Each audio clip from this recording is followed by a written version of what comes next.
Olá, Arnaldo, bem-vindo. Olá, Vanessa, minha querida, quanto tempo?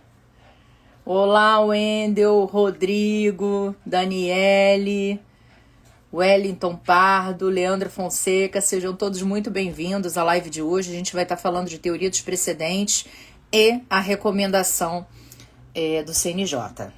Peraí. E recomendação, deixa eu só terminar de escrever aqui. Recomendação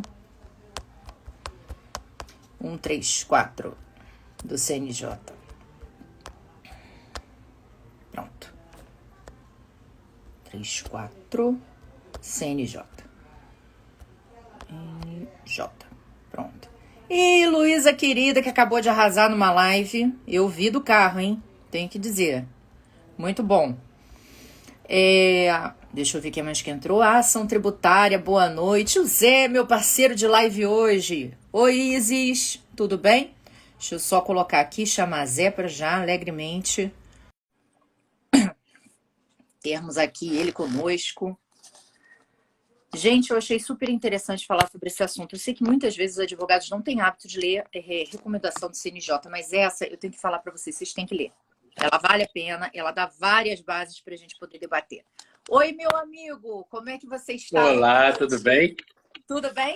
Doutora Luísa que não arrasou em uma live, ela arrasa em todas as lives e entrevistas em que ela está.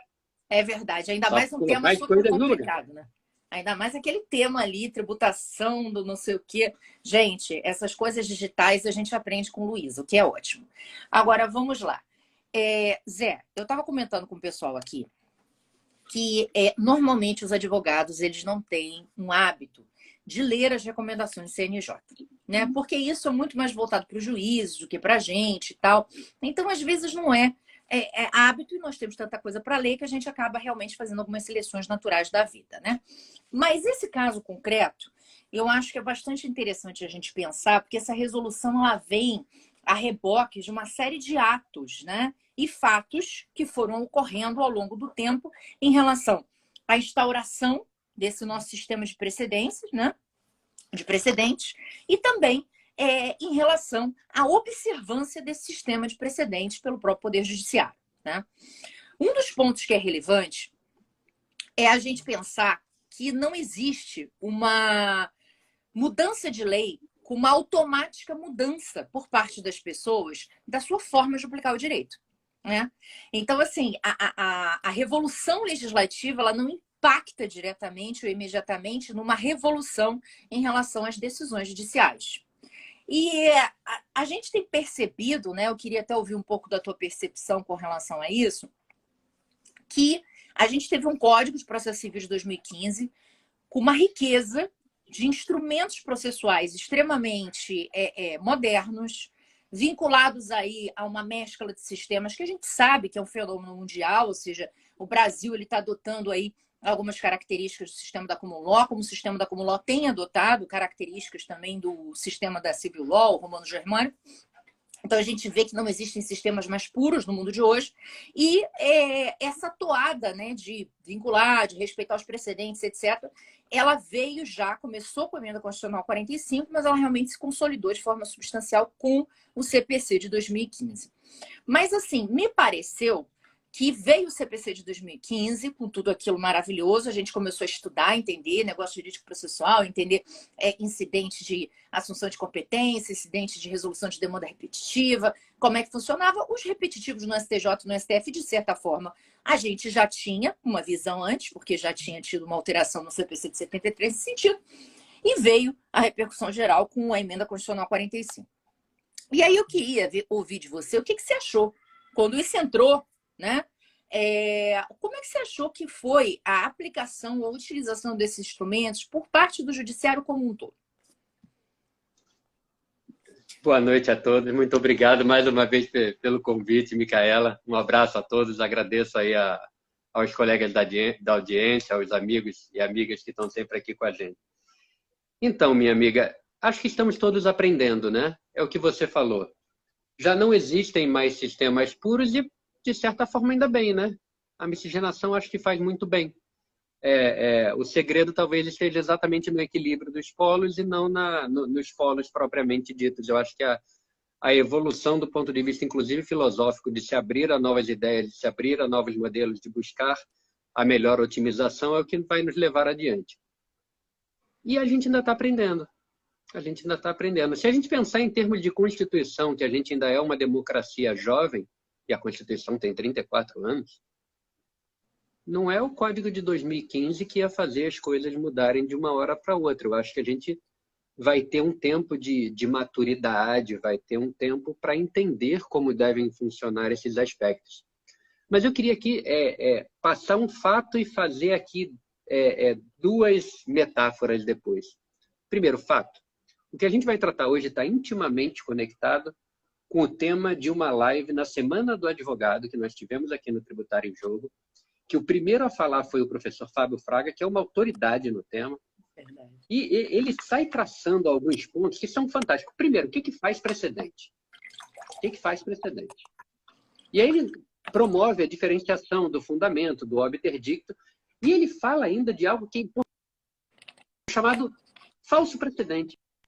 Planta-se uma semente de algo que simplesmente não é verdadeiro, toma-se aquilo como precedente, e aí quando você parte da não-verdade, todo o resto fica contaminado. E agora uma rápida metáfora em relação a isso. E tinha uma brincadeira que dizia o seguinte, olha,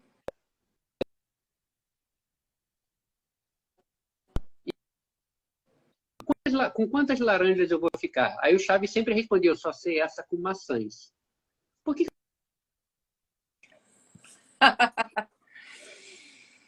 na questão do ICMS dentro da base de cálculo de PIS/COFINS? Quando o Supremo diz que o ICMS não compõe a base de cálculo de PIS/COFINS. É esse comando. Só que o precedente não é só isso. O precedente, por exemplo, está intimamente conectado a tudo que levou a isso. Que ele sugere um teste de subtração.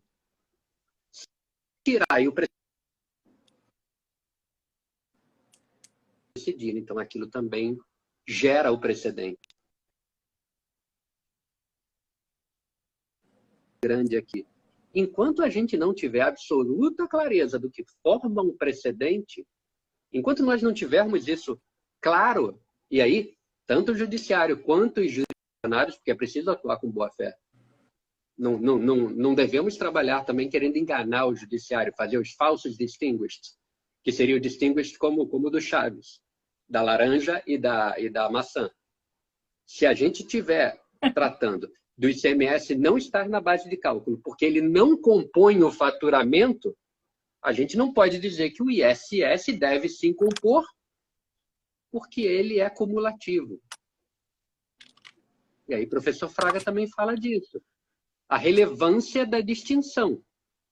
Você não pode apontar uma distinção, na verdade, quando ela não passa no teste de subtração também.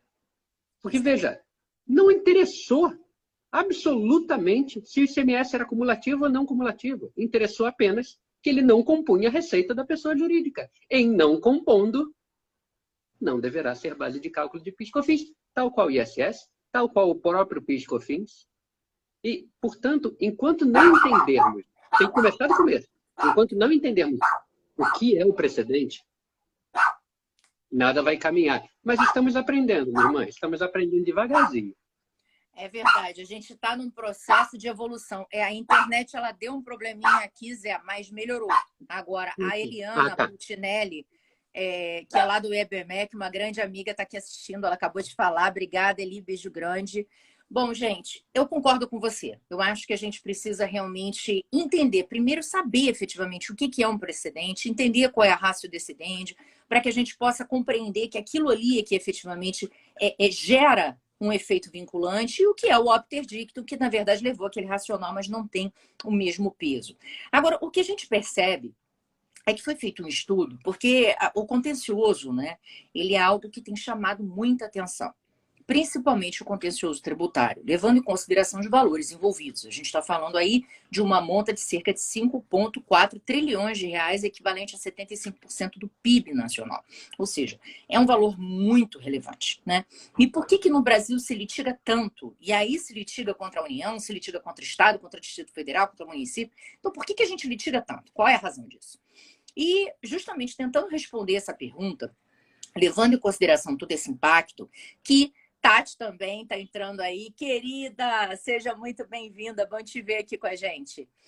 Então, a partir do momento que isso aconteceu, se contratou o INSPER para que ele fizesse uma avaliação e apresentasse um relatório de quais seriam as causas, né, desse contencioso absurdo. Muita coisa não tem nada a ver com o objeto da live, eu quero focar exatamente num ponto que eu acho que foi o que estimulou o CNJ a fazer essa recomendação.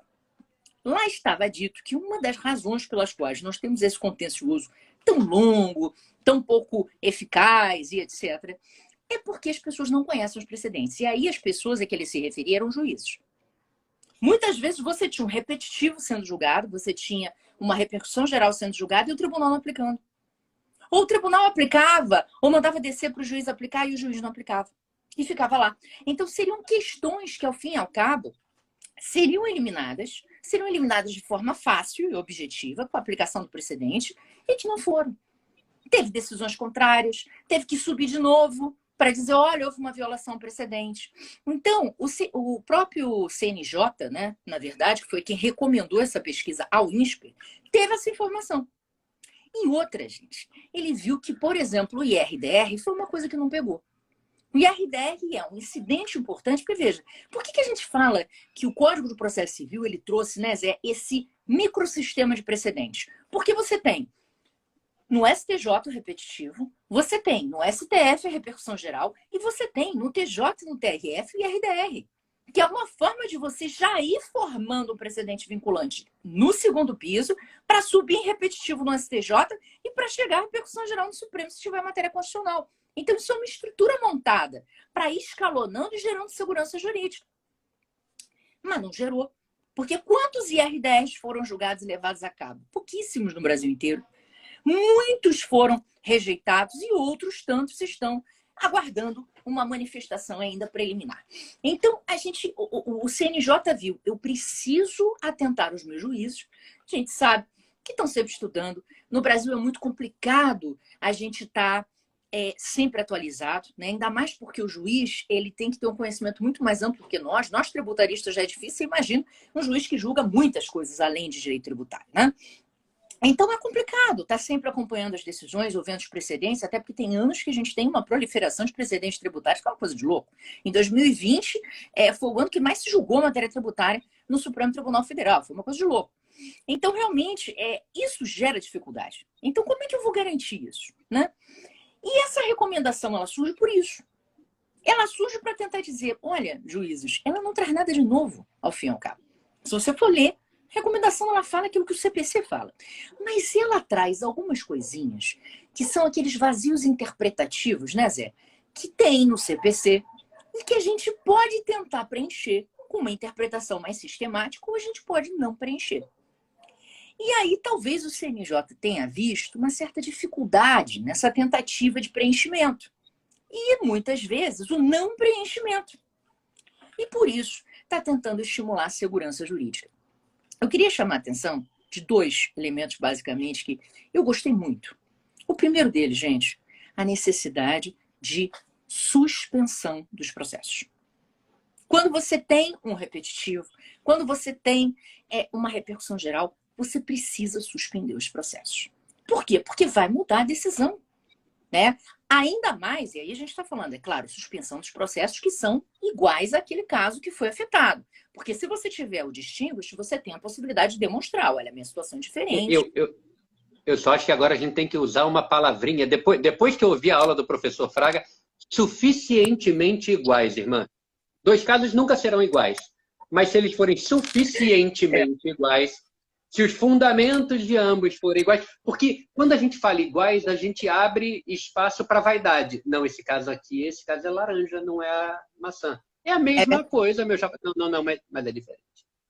É verdade, você falou muito. Aliás, você falou uma coisa, falou do Fábio. Foi o Fábio que circulou essa recomendação para Deus, o mundo, o povo da feira. Porque, por ser papo em presidente, ele saiu publicando essa recomendação para todo mundo. Eu falei, cara, se Fábio botou isso é porque é relevante, vou ler. E realmente, né? Então é importante que a gente veja que existe essa situação onde, bom, o caso é similar, ele trata da mesma matéria de direito e, portanto, obviamente, ele tem que ser suspenso, enquanto que o outro não é. Então, eu posso fazer uma diferenciação e demonstrar, olha, o meu caso não é igual, então deixa ele seguir, não vai ficar sobreestado. Isso é um direito que a parte tem, tá lá. Eu achei até interessante que nesse projeto, né, em um desses projetos que a comissão de juristas lá do Senado apresentou recentemente, está dizendo, inclusive, da suspensão dos processos administrativos. Ou seja, você tem uma repercussão geral, você tem um repetitivo que está lá sendo julgado, você vai suspender os processos administrativos para guardar esse julgamento, o que é muito saudável, porque você para de ter uma autuação fiscal, uma decisão administrativa contrária a você, quando você já sabe que o camarada vai ter que judicializar e vai ganhar, ou seja, é custo, é dinheiro, é tempo, é custo Brasil, em resumo, é tudo isso, né? Então, a tendência é essa otimização. Agora, eu queria ouvir de você o seguinte, Zé, uma das coisas que eu vejo que gera bastante confusão é que essa suspensão, ela até de certa forma é feita quando a gente tem a afetação do tema em repercussão geral, em repetitivo para julgamento. Agora, algo que eu reparo que corre meio que ao alvedrio de cada corte tem que ver com a questão dos embargos de declaração. E aí, o que você acha? Foi o que aconteceu naquele caso, de novo, perdão por toda hora ir nesse, meus amigos, mas é um caso riquíssimo, que foi do ICMS na base de cálculo do PIS/COFINS. De novo, né? Hoje em dia tem uma porção de gente que vai ter que responder rescisória, porque agora cabe rescisória, né?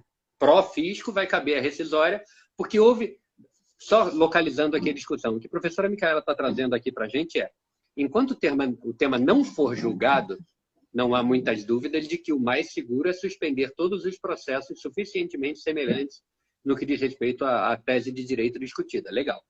Mas e aqueles casos que já foram julgados, já tiveram o mérito devidamente fixado, mas em relação aos quais pende o julgamento de embargo de declaração? E aí, continua suspenso até o trânsito em julgado? Ou se os embargos de declaração não tiverem a capacidade de mudar o mérito propriamente dito, pode seguir. Mas não vamos esquecer do seguinte, ainda que eles não tenham a capacidade de eventualmente mudar o mérito, primeiro, eles impedem o trânsito em julgado e permitem a interposição de novo embargo de declaração, para começar a festa. Em segundo, ainda que não seja requerido, é possível de ofício que algum dos ministros instaure uma questão relativa além do efeito translativo recursal, a questão da modulação temporal. E aí a gente pode cair no problema em que diversos contribuintes caíram no caso do ICMS na base de cálculo de PIS/COFINS. Eu fui um contribuinte agraciado com isso, Micaela. Antes do trânsito em julgado 2 embargos de declaração, a minha ação foi definitivamente julgada procedente. Por sorte, eu ajuizei antes de terminar, tá correto, o julgado do Supremo que gerou o precedente, então eu fiquei salvaguardado da questão também da modulação temporal. Mas essa é uma discussão riquíssima e que não pode se ater apenas ao conteúdo de um embargo de declaração específico, porque a ele podem se seguir outros diversos. Não, excelente. Não pode falar que deu uma saída do ar. Desculpa. Eu não tenho uma saída boa, irmã, porque a partir do momento que os caras também não têm prazo para julgar, aí o contribuinte vai ficar ali aguardando e os processos ali suspensos. Eu precisaria estudar mais para dizer. Eu acho até que se poderia suspender, mas teria que ter um prazo. O Supremo ou o STJ, em se tratando de repetitivo, deveria se impor um determinado prazo para o julgamento desses embargos de declaração. Olha, vai ficar suspenso por 180 dias. É o prazo em que deverá ser julgado o embargo. Em não sendo, voltam a ocorrer os processos. No caso do ICMS na base de cálculo do PIS/COFINS, aconteceu isso, lembra? Que eles deram uma suspendida, porque a Carmen Lúcia, inclusive, orientou nesse sentido, mas quando houve a retirada de pauta do processo, que estava, acho que para o dia 18 de dezembro, aí soltou todo mundo. Ficou a lá Bangu. Cada TRF fez de um jeito. Exatamente. Então, assim, eu também acho, tá, gente, que o ideal não é, obviamente, ficar tudo parado enquanto os embargos não são julgados. Mas, infelizmente, deixar andar não é bom. Por quê? Não só essa questão de hoje a gente está com o problema da rescisória. Esse problema da rescisória de ver que o próprio Supremo criou. Afinal de contas, ele não levou em consideração o fato de ele ter demorado 3 anos para julgar os embargos. Né? Isso aí é algo que deveria ser levado em consideração, até porque ele rompeu uma coisa que ele nunca tinha feito até então. Né? Por isso que essa tese do século é do século mesmo, porque aconteceu tudo de bom, ruim, louco nesse processo. Então, uma das coisas que a gente viu ali foi que o Supremo literalmente está desrespeitando coisa julgada. Ele está autorizando que se ajuize uma rescisória numa hipótese que a jurisprudência tradicional do Supremo não autoriza. Porque o Supremo sempre disse, não cabe rescisória quando a coisa julgada se formou no sentido do que o Supremo entendeu como válido. A coisa julgada se formou nesse sentido. Então, seria claramente uma hipótese que inviabilizaria o ajuizamento de ação rescisória. Mas está sendo validado pela modulação. Então, você vê que só isso já gerou uma incerteza muito grande no âmbito da situação e da segurança jurídica das pessoas. Agora, a gente vê que essa modulação ela também tem que ver com algumas questões não só temporais, mas do contexto. Por exemplo, vou falar com vocês sobre um caso que me incomoda absurdamente, Zé sabe disso, que é a capatazia. Tá? Por que a capatazia me incomoda de uma forma quase doentia? Por uma única razão. Ocorreu uma incongruência nessa situação muito grande, onde, e aí estou contextualizando, o que é capatazia? Capatazia são aquelas despesas, né, de movimentação de cargas que ocorrem no porto, né, depois que o navio já atracou. Em regra, se entendia que essas despesas elas não seriam inseridas no valor aduaneiro, portanto, não comporiam a base de cálculo do imposto de importação, do PIS/COFINS de importação, etc.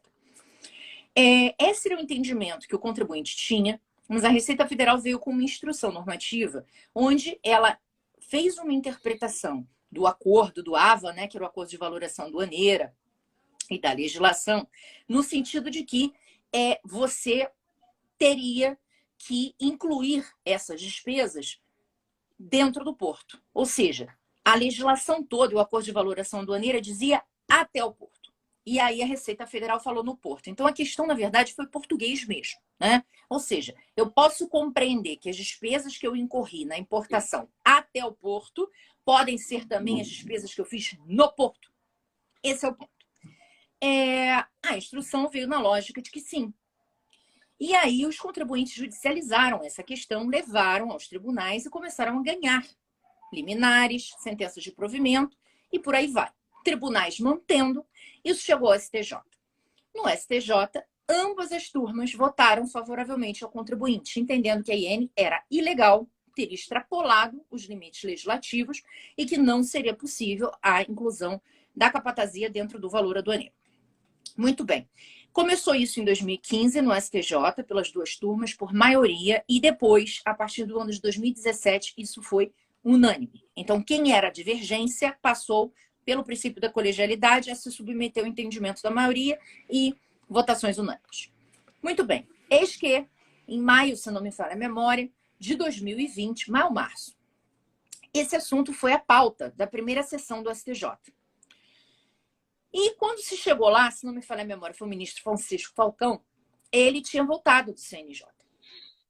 E ele foi uma das pessoas que integrou a votação lá na primeira sessão. O relator não foi ele. Agora eu acho que foi... Agora eu não me lembro se foi o Mauro Campi. Eu acho que foi o Mauro Campi. O relator chegou... Não, foi o Gurgel. Foi o Gurgel de Faria. O relator chegou, apresentou a situação toda, informando que era jurisprudência pacífica no STJ e tal, e que as turmas votavam sempre assim, aquela alegria. E aí, muito bem, foi para o Francisco Falcão votar. Ele simplesmente se remeteu a um voto dele no ano de 2015, voto esse vencido, no início da tese, no julgamento no STJ, e disse que ele entendia que até era a mesma coisa que no e, consequentemente, podia sim incluir as despesas de capatazia no valor aduaneiro. Eis que, na sequência, vem ministra Regina Helena e ministra Sucete Magalhães, trazendo de novo todo o histórico, dizendo, olha, isso não funciona, isso não pode ser e tal. E mantendo a jurisprudência que até então vinha. Se você for olhar os votos, chega a ser ridículo, porque o único voto que é a favor da tese fazendária foi o que venceu. E é o único voto escrito. Só tem um. Enquanto os outros votos todos, do Mauro, do Gurgel, da Regina, Tácio 7, são todos no sentido da tese do contribuinte e ficaram vencidos. E por que isso aconteceu? Porque aqueles ministros que antes votavam com todo mundo, pelo princípio da colegialidade, resolveram voltar ao posicionamento anterior. Então, Org Fernandes voltou, Herman Benjamin voltou, e com isso a gente teve uma revirada, por uma mudança de composição. Claramente foi isso que aconteceu. E como o colega colocou aqui, o Elton Rodrigues, esse foi um dos maiores exemplos de insegurança, de insegurança jurídica, de falta de segurança jurídica no país. Concordo com você plenamente, tá? O que aconteceu aí? E aí vou piorar a situação para você. Aconteceu essa decisão louca, todo mundo ficou estupefato, e aí falou, meu pai, vamos entrar com embargo de declaração.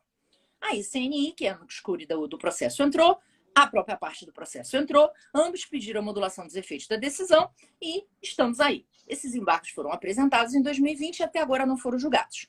Em abril desse ano eles tinham sido pautados e foram retirados de pauta sine die.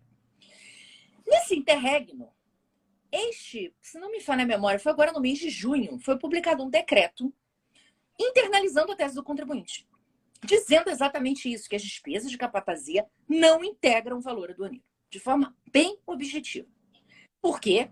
Porque o Brasil quer entrar na OCDE e tem que respeitar tratado internacional. Então, para ele evitar o desrespeito ao tratado internacional, que fez fofolicamente o nosso Poder Executivo. Não, vamos deixar isso claro. Já que teve a jurisprudência, a gente ganhou, né? Nem sabia que ia conseguir ganhar, ganhou. Então, agora deixa eu botar o decreto. Aí, olha que situação interessante. Temos esse contexto todo. Esse decreto, ele reforça o quê, pessoal? Uma tendência à modulação de efeitos, né? O que você acha disso, Zé? Na verdade, a partir do momento que eu estou mostrando que o futuro vai ser a tese do contribuinte, você não acha que isso reforçaria uma ideia de que essa decisão maluca do STJ deveria prevalecer dali para frente? Resguardando o que aconteceu? Acho que sim. Acho que isso é parecido com o que a gente está tentando fazer para o 16, parágrafo 3º da LEF, localizando aqui para viabilidade de embargo no caso de compensação. Mas esse é um elemento que não deveria ser considerado quando tratamos de questões passadas, minha amiga. A discussão dali para frente morreu, sem dúvida. Porque senão a gente começa a trazer um elemento que não é próprio às normas. A propriedade das normas aponta no sentido de que elas têm eficácia prospectiva. Sim. Isso é o normal. Antes disso, o que tinha? Dúvida. Dúvida. Dúvida. O que dá para deixar claro é o seguinte: ou esse decreto aqui viola a lei, já que ele agora está dizendo que não inclui na base de cálculo o valor da capatazia, não é o que nós pensamos.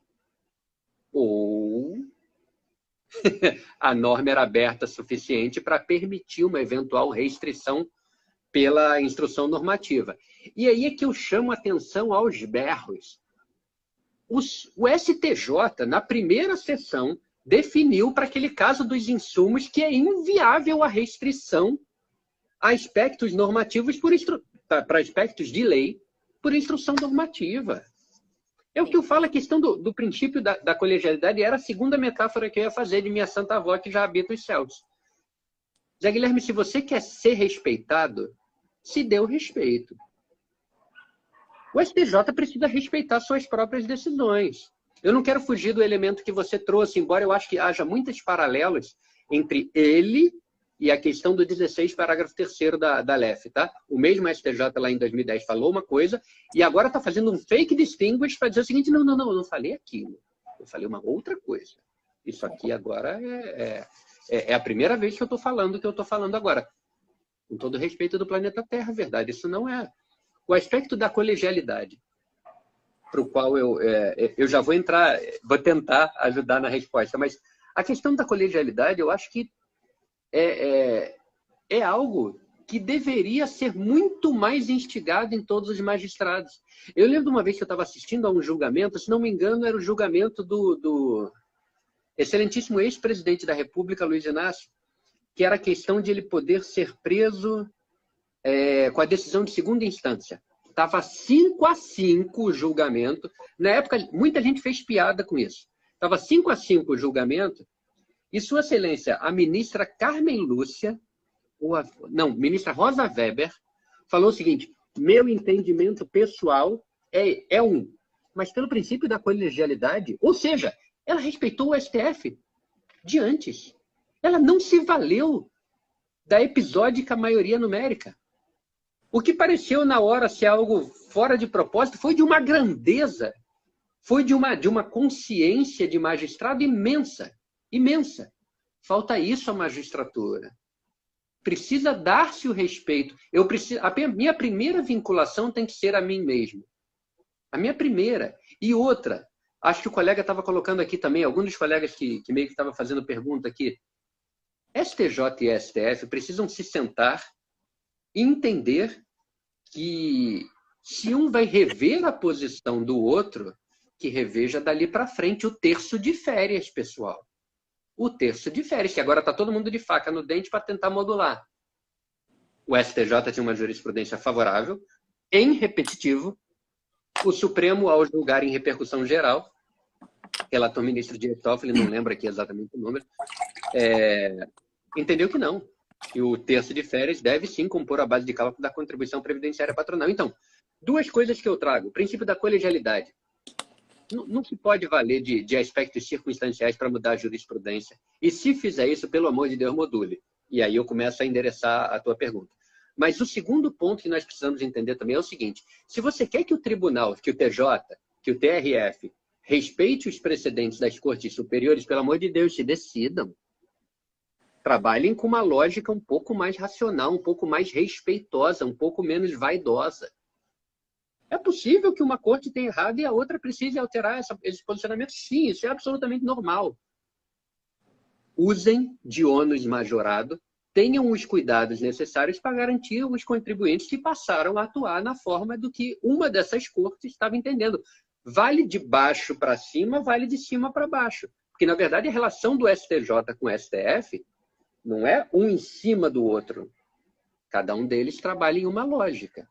Um numa lógica legal, federal, e o outro numa lógica constitucional. É possível, por exemplo, que uma determinada norma seja compatível com a Constituição. Uma instrução normativa poderia ser compatível com uma Constituição, aqui no controle difuso, em que isso seria possível. Pode não ser compatível com uma lei. Então o STF vai dizer sim, mas o STJ pode dizer não.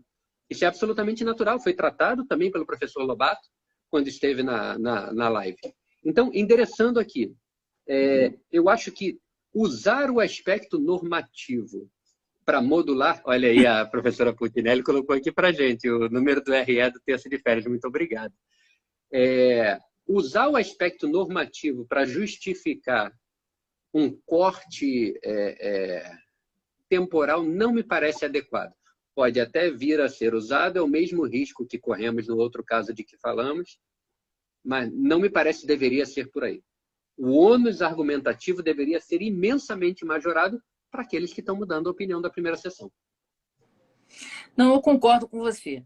Eu acho que esse decreto ele só reforça a importância de que você consiga, de que você tem que suspender os processos, porque o que acontece hoje? Não houve suspensão dos processos. Então, a gente está tendo vários processos sendo decididos. E eu me lembro que eu vivenciei uma situação muito engraçada, onde justamente um dos casos, ele foi para o Tribunal Regional Federal, foi para o órgão especial, para eles analisarem se seria o caso de parar o processo ou não.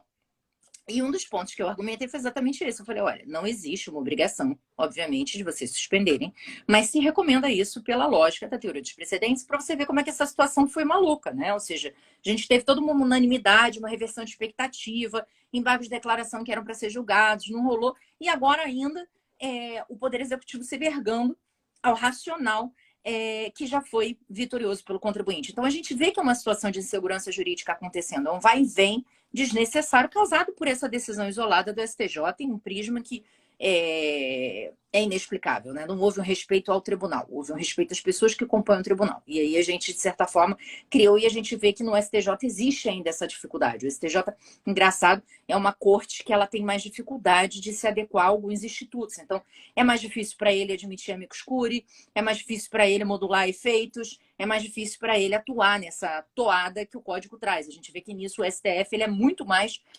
vanguardista em termos de aceitação de amicus curiae, em termos de se preocupar com os processos, com a suspensão e tal. Mas tudo é uma questão de aprendizado. E foi interessante que o tribunal falou, não, eu entendo que eu não tenho que suspender porque eu não tenho essa obrigação. Essa foi a decisão. E na sequência veio essa recomendação do CNJ que fala exatamente isso. Você tem a obrigação de suspender. Porque por uma interpretação sistemática, você deveria suspender. Porque pode haver uma mudança. Né? Então, é aquilo que a gente coloca de mudança de modelo mental. A gente tem que tentar entender o código não só como obrigação. Se eu estou produzindo norma, e é isso que eu acho que o Poder Judiciário ainda tem que entender, né? Ele está produzindo norma. Toda norma tem uma vacatio legis, né? Toda norma tem uma forma de funcionamento. Então, como é que eu vou produzir uma nova norma hoje ao Poder Judiciário, vou querer orientar condutas e vou permitir que ela retroaja? No mínimo, eu estou causando uma insegurança jurídica, né? O próprio Giuseppe, aqui queridíssimo, fez uma pergunta colocando o seguinte: e modulação ocorrida após o trânsito em julgado? Que foi exatamente o que aconteceu, né? No caso do ICMS na base de quem ajuizou a ação depois de março de 17. Ou seja, a suposta norma jurídica violada é posterior ao trânsito. Como isso é possível? É uma loucura, foi um precedente que o STJ criou com base na sua própria jurisprudência, contrário à sua própria jurisprudência da possibilidade da rescisória, e realmente é algo que ele deveria ter repensado, porque isso gera uma insegurança jurídica macro. Até esse momento, só teve um outro caso que citaram realmente do Supremo ter eventualmente permitido um atingimento à coisa julgada, mas em regra ele permite isso não em ações tributárias, e sim em questões mais de parentesco, direito de família, vinculação... Avanços tecnológicos que permitem a revisão. Exatamente, nessa linha, mas não vinculado a um efeito patrimonial. Agora, tem um outro ponto que eu queria responder aqui, que Peraí, quem é? Ah, sim, o Elton de novo. Ele falou, doutora, isso tem que valer, essa decisão tem que valer em 2024. Aí eu já não sei, Zé, eu queria ouvir tua opinião, porque assim, no meu sentir, se a gente fosse usar um parâmetro, né, e assim tá difícil a gente fazer um parâmetro de modulações hoje, porque cada coisa vai para uma linha diferente, né, no Supremo Tribunal Federal, que é ele que tem realmente exercitado esse instituto da modulação, e a gente tem uma certa dificuldade de ter alguns parâmetros. Mas, bom, pelo que eu consegui aferir de várias decisões de modulação, eu percebo que muitas vezes o Supremo ele tem ido até a data do início do julgamento ou a data do julgamento do mérito do recurso, né? Então, no ICMS, na base de cálculo, foi assim. Com relação a... Pensão, não. Com relação a... Ai, teve duas modulações agora que eu não estou me lembrando. Que eles falaram a mesma coisa. A modulação que mudou, pelo que eu lembro, irmã, foi a do IRPJ e da CSLL sobre a Selic. Que ele passa de pegar... Isso, exatamente. IRPJ e CSL sobre a Selic, que ele justamente também marcou a data do julgamento. Então, vejam, ele tem usado muito esse racional de quando houve julgamento do recurso. E aqui, nesse caso concreto, o julgamento do recurso rolou em março de 2020. Então, se ele fosse usar esse critério que o STF tem utilizado, ele diria, olha, não vou retroagir a partir, né? Ou seja, essa decisão vai valer a partir de março de 2020. Então, a partir dali, eu teria que cobrar realmente a inclusão da capatazia na base de cálculo. O passado se resolve até logo, né? Agora, você botar para 2023, 2024, eu acho pouco provável que ele venha fazer isso, até pelo tempo que ele está demorando a julgar esse recurso, tá? Até porque 2024 não vai adiantar mais nada, porque anulou tudo, né? 2023 também, se a gente for levar em consideração o decreto. Então, acho que isso aí é um ponto. Mas o que eu achei interessante, Zé, foi que na resolução ele fala do efeito suspensivo dos embargos. Recomenda-se que esses embargos com pedidos de modulação, eles tenham efeito suspensivo. E assim, para finalizar esse nosso debate, eu queria conversar com você sobre essa questão do distinguish, porque você vê que a resolução ela foi um pouco... A recomendação, cismei que a resolução, gente, eu acho que é o cansaço da noite. Mas vamos lá. A recomendação, ela fala lá, meio que didaticamente, como é que você tem que fazer o distinguish, né? Para eventualmente você não aplicar aquele precedente ou para você aplicar o precedente. E aí eu queria te ouvir, Zé, o que você achou disso? Olha, eu só vou voltar uma coisinha, porque me preocupou um aspecto do que Mileide trouxe. E o STJ, no caso da capatazia? Vamos supor que o STJ mantenha o posicionamento dele em embargo de declaração e diga o seguinte, não, eu estou lendo aqui, eu sou o exegeta final da lei federal. Eu sou o STJ. Primeira sessão. E eu estou dizendo que a lei, segundo a lei, olha que coisa, segundo a lei, o imposto deve sim trazer em sua base de cálculo a capatazia. O que isso significa em termos de precedente? Vamos usar o argumento do professor Fraga. Se o STJ disser isso, ele vai firmar um precedente de que a lei fala que a base de cálculo contempla a capatazia. Então, indiretamente, o que ele diz é o seguinte: esse decreto é ilegal. Exatamente. Então, é necessário ter um cuidado danado, danado, danado, danado. Mas, retomando a sua pergunta, minha amiga, que era qual? Eu fiquei tanto com isso na cabeça que não consegui. Não, sem problema. Fiquei Na surdo ao verdade, resto. Me eu perdoe. estava te perguntando o que você achou dessa parte nos artigos 14, ele, principalmente 14, né? Que ele vem com vários parágrafos falando sobre distinguos, como é que você faz a diferenciação e tal. O que você achou dessa parte da recomendação? Educativo. Educativo. Pegou na mão o judiciário. Aliás, um daqueles momentos em que a gente louva a criação do CNJ, né? Exatamente. O CNJ faz muita coisa legal e essa foi mais uma super legal. Até porque o presidente do CNJ é o presidente do Supremo, então tomara que as coisas caminhem ali bem, né? Mas eu achei educativo, Micaela. Porque ele meio que ensina exatamente isso. Olha, não é só dizer que um é laranja e outro é banana, não.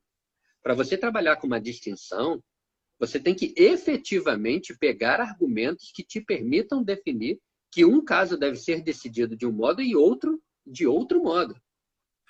Volto sempre no mesmo exemplo, porque é um exemplo que todo mundo conhece. Não faz o menor sentido o ICMS compor a base de cálculo do PIS/COFINS e o ISS compor. Ah, não, mas o ISS é diferente. Mentira. Mentira. Não é isso. O que você está fazendo não é distinção. É o que o professor Fraga chama de um fake distinguished, que, na verdade, você está mudando de opinião. Você está fazendo overruling.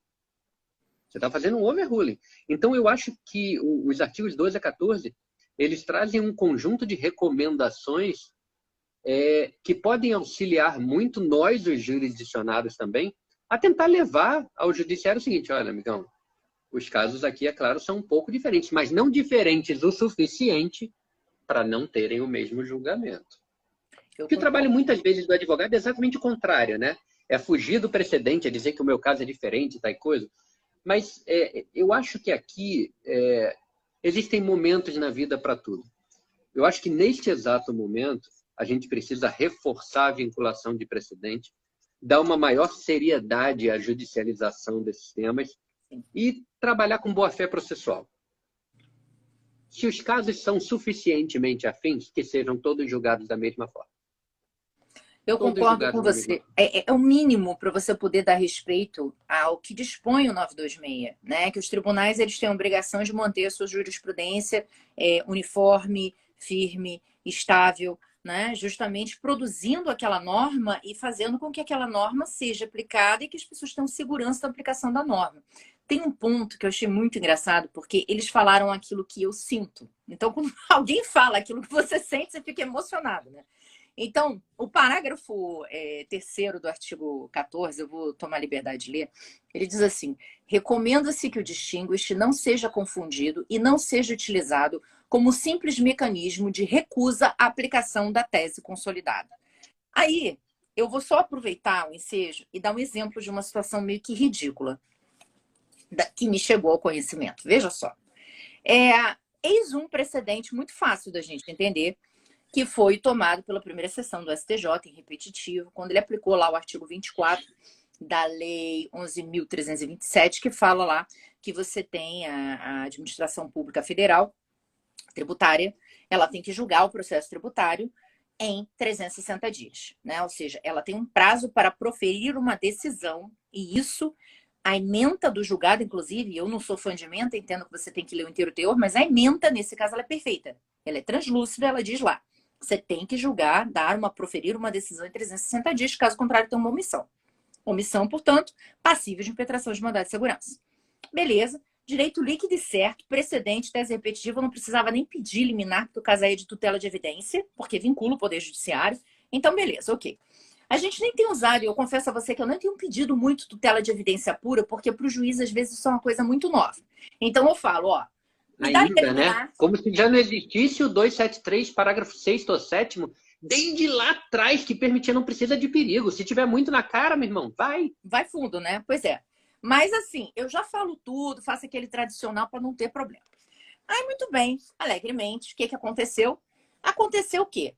Se estava falando que o processo estava parado há mais de 2 ou 3 anos, aí teve também um período da pandemia que se descontou e tal, e se requereu justamente que aquele processo tivesse o seu devido andamento. Afinal de contas, já está há muito tempo sem que ele seja julgado. E caracterizada ali a situação prevista no precedente. É interessante que o CARF responde esse tipo de comunicação dizendo que ele não está vinculado a esta lei nem a este precedente, porque ele está vinculado ao regimento interno. E é interessante mais ainda que se você ler o acordo em lei ementa, você vai ver que lá diz que o decreto 70.235 não aborda essa hipótese e que essa lei se aplica exatamente à hipótese. Então, o STJ disse, CARF, você tem que observar isto, ok? Em repetitivo. Aí você vai dizer, mas o repetitivo não vincula a administração pública. Ok, mas a gente... O que é um mau começo, né? O que é um mau começo. Pois é. Mas assim, nas reformas vai ocorrer uma mudança e vai haver vinculação automática. Mas assim, por enquanto não. Mas a gente sabe que existe uma tendência a você respeitar. Afinal de contas, você vai perder, né? Se você não discutir, vai ter uma decisão judicial. Bom, mas tudo bem. E aí, muito bem, viu um juiz analisar a questão. E aí, por exemplo, o juiz olha e diz o seguinte, realmente não houve uma decisão, mas houve um indicativo de inclusão em pauta. Então, eu indefiro a liminar. Ele fez um distinguish em relação ao quê? Se o precedente é claro de que eu preciso ter uma solução. Ou seja, ele não concorda com o precedente, ele acha que tem que haver qualquer manifestação. Então, se eu nomeio um relator, se eu coloco em pauta de julgamento. Mas veja, com todo respeito, obviamente, não interessa o que ele acha. Decidido. Entendeu? Lamento, mas não interessa. O que interessa é vinculante. O que foi o objeto da tese? Qual foi a ratio decidente? O processo não pode ficar sem decisão por mais de 360 dias. Isso configura mora da administração. Acabou. É simples assim. E é uma questão bem básica. Eu quis trazer esse exemplo porque ele é muito fácil. Né? Então a gente vê que uma questão básica dessa, que eu não teria nem que pensar 15 vezes, né? É só uma, inclusive eu nem daria liminar, eu já daria logo concessão da segurança, levando em consideração que eu tenho uma situação claramente posta, fática, demonstrada nos autos, então com repetitivo, vinculante, portanto eu não poderia seguir orientação diversa, a gente vê que tem problema. Então, a gente começa a entender o quanto é importante realmente a gente desenvolver nos magistrados, e em todos nós, a necessidade de respeitarmos os precedentes. Porque nós também, advogados, muitas vezes, buscamos tentar dar uma volta. Uma coisa é você fazer um distinguish com relação... Micaela. Fazer um distinguish em relação a sumir. Marcelo acabou de entrar. Aproveito e dou beijinhos para ele. Seja bem-vindo, meu amigo. Professor Marcelo, forte abraço. O que acontece? Uma coisa é você realmente fazer um destino porque a situação é diferente, né? Outra coisa é você querer forçar uma barra dizendo que não é aquilo ali, quando, na verdade, a ratio decidente ela está composta naquilo que foi objeto de análise. Então, assim, todos nós temos que aprender a fazer uma leitura do precedente e realmente verificar, não porque a gente não gosta do precedente, eu acho que esse parágrafo 3º do artigo 14 da recomendação, ele é perfeito, ele é instrutivo, porque ele reproduz aquilo que a gente pensa e faz muitas vezes. Então, não adianta você não gostar, né? E também o que se abre aqui é uma possibilidade da gente pensar, bom, eu posso até afastar o precedente, ele fala isso, desde que você demonstre que você está afastando, levando em consideração um contexto normativo ou fático que não foi levado em consideração pela decisão original, que é o contexto lógico do próprio overruling. O que justifica isso, né, eu fazer uma superação? Então, é justamente você ter uma alteração do contexto, ou normativo, ou fático, ou jurídico, né? Jurídico normativo, que envolve aquela questão. Então, a gente ter um pouco mais de técnica na aplicação dos precedentes, que, de certa forma, está faltando, né? Está faltando os advogados, está faltando o Poder Judiciário. Então, a gente, juntamente, vai aprender e vai construir um sistema melhor. Não é isso, meu amigo? É isso. É exatamente isso. Nós temos que aprender a trabalhar mais com essa questão do rebus sic, principalmente quando a gente considera, como muito bem você falou, e o Supremo está decidindo isso nos temas 881 e 885, que esses precedentes têm força normativa. Ainda que estejamos tratando de precedentes firmados não vinculantes à administração, eles têm força normativa, pelo menos dentro do judiciário. Se assim a não aplicação deles tem que chamar em socorro algum outro aspecto. Se eu sou um juiz de primeira instância, eu posso dizer que eu não vou aplicar o precedente do Supremo porque sobreveio uma outra norma. Porque não foi considerada uma norma XYZ. Não foi considerada. Não é questão de ter sido levada à apreciação e ter sido rechaçada. Mas é o que eu trato. Ônus argumentativo. É preciso impor-se um ônus argumentativo para trabalhar a questão dos precedentes. Senão, mais uma vez, a gente vai fazer tábula rasa de um instrumento que podia ser fantástico. Desafogava a vida dos advogados, do judiciário, seria bom demais para todos. Estamos engatinhando. Daqui a pouco a gente começa a levantar, minha professora. Com certeza. Eu acho que tudo é uma questão de reflexão e de crescimento. Esses projetos mesmo que estão agora aí, que foram apresentados pela Comissão de Juristas ao Senado, já trazem muitas questões de evolução, né? No sentido de vincular, no sentido de trazer uma maior consensualidade, no sentido de virar a chave com relação a essa relação fisco-contribuinte, a tentar tornar menos litigiosa esse contexto, o que obviamente vai trazer para todo mundo muito ganho, né? Na relação de convívio, nas relações processuais e até mesmo na justiça fiscal como um todo. Agora, a grande questão é, a gente está construindo um sistema, a gente está tentando construir um sistema novo. E nessa construção existem muitas pedrinhas, muitos tijolos, né, que precisam ser remexidos, melhor adequados e melhor estruturados. E é isso, né? O nosso papel aqui é justamente esse, é estar trazendo essas críticas construtivas com o objetivo de que a gente consiga realmente pensar o sistema, arejar, ver quais são as hipóteses e trazer para vocês aí que estão assistindo essa recomendação como forma, inclusive, de você poder estar despachando, né? Mas excelência, olha, o CNJ, inclusive, fala da importância da gente poder suspender quando não tiver suspensão, ou da gente poder, né, aplicar o precedente, esse precedente claramente, a hipótese, o afastamento, ele tem que ter uma diferenciação. É um argumento importante a mais que traz aí, junto ao que já está disposto no CPC, um reforço e a necessidade da gente fortalecer esse sistema que só vai fazer bem para todo mundo. Bem, é isso. Eu só quero agradecer profundamente a presença de todo mundo que acompanhou a gente até agora na live. Zé, sensacional estar contigo, é sempre muito bom. As suas reflexões, o nosso bate-bola. E, gente, essa live vai ficar gravada, então quem entrou agora no finalzinho vai conseguir assistir desde o início, tá bom? Beijo grande. Um abração a todos, pessoal. Tudo de bom, muito obrigado. Tchau, gente.